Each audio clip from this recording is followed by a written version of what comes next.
Salut à tous les internautes et téléspectateurs, merci d'être fidèles à Naya TV. Un autre numéro de Top 10 démarre. Nous allons calculer les sous à 8 de l'argent. Nous vous présentons les 10 entreprises publiques et parapubliques les plus endettées du Cameroun.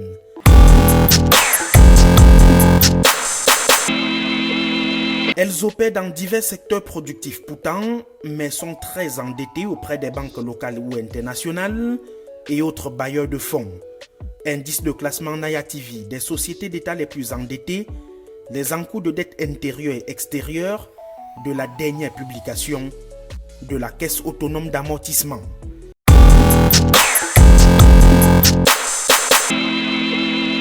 Numéro 10, la Caisse autonome d'amortissement elle-même. En janvier 2022, elle avait une dette de plus de 600 millions de francs CFA qu'elle a réussi à régler, mettant son compteur à zéro. La Caisse autonome d'amortissement a pour mission de fournir au gouvernement les éléments nécessaires à l'élaboration de la politique d'endettement du pays. Elle négocie par ailleurs des financements et participe au marché monétaire et financier. La CAA s'est souvent endettée pour ses missions, mais a pu sortir la tête de l'eau.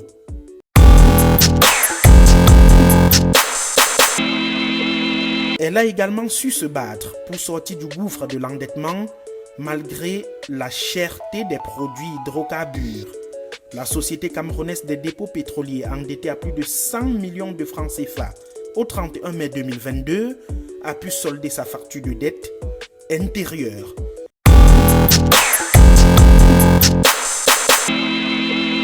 Si les deux dernières entreprises publiques sont désormais à jour, les 8 autres cumulent 875 milliards de dettes directes, soit 3,4% du produit intérieur brut.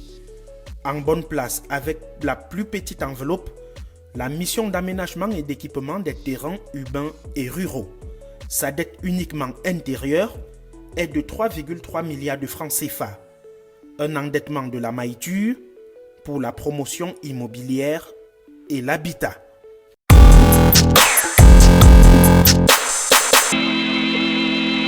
Bien que les Camerounais souffrent du manque d'eau, la Cameroun Water Utilities Corporation cumule depuis plus d'un an une dette intérieure de 5,2 milliards.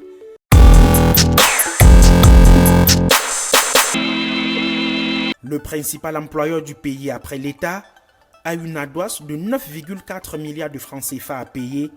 La CDC ne parvient plus à produire et à vendre son caoutchouc, sa banane et son huile de palme depuis le début de la crise anglophone. Il faut pourtant payer les arriérés de salaire qui cumulent à plus de 28 mois et régler sa dette intérieure de 9,4 milliards.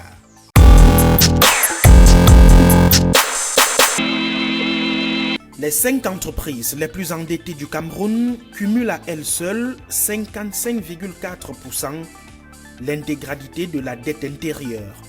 Il s'agit notamment des aéroports du Cameroun, dont sa dette uniquement extérieure est de 13,1 milliards au 30 juin 2022.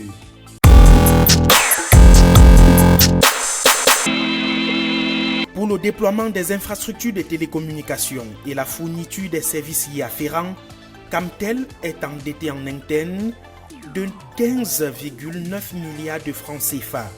Parti de 21 milliards et demi en juin 2021, la Cameroun Telecommunication a déjà remboursé presque 6 milliards, très insuffisant pour éponger sa dette, chiffrée à 15,9 au 30 juin 2022.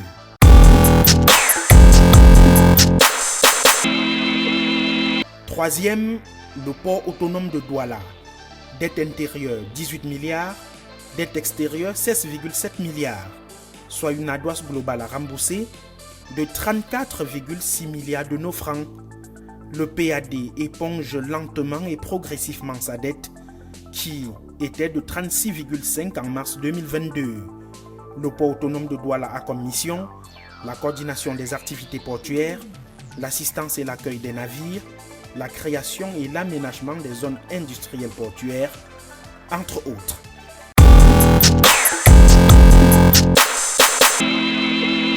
De l'eau pour les airs, prenons l'avion. Question de constater que la compagnie aérienne du pays, la Cameroun Airlines Company, est deuxième structure publique la plus endettée. Dette totale 124 milliards, dont 62,4 en interne et 61,6 en extérieur.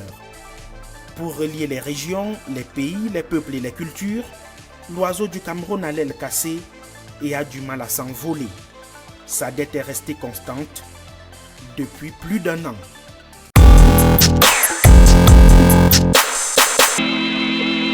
Pour voler, il faut de l'hydrocarbure et la société chargée du raffinage occupe le premier rang des redevables.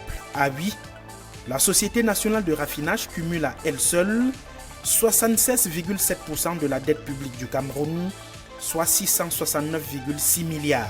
Dette intérieure 276, dette extérieure 393,6 milliards de francs CFA au 30 juin 2022.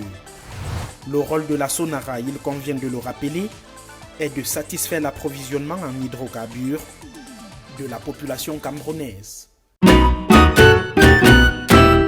Voilà pour le top 10 des entreprises publiques et parapubliques endettées du Cameroun. Merci de faire confiance à Naya TV et rendez-vous dans 2 semaines pour un autre numéro de Top 10.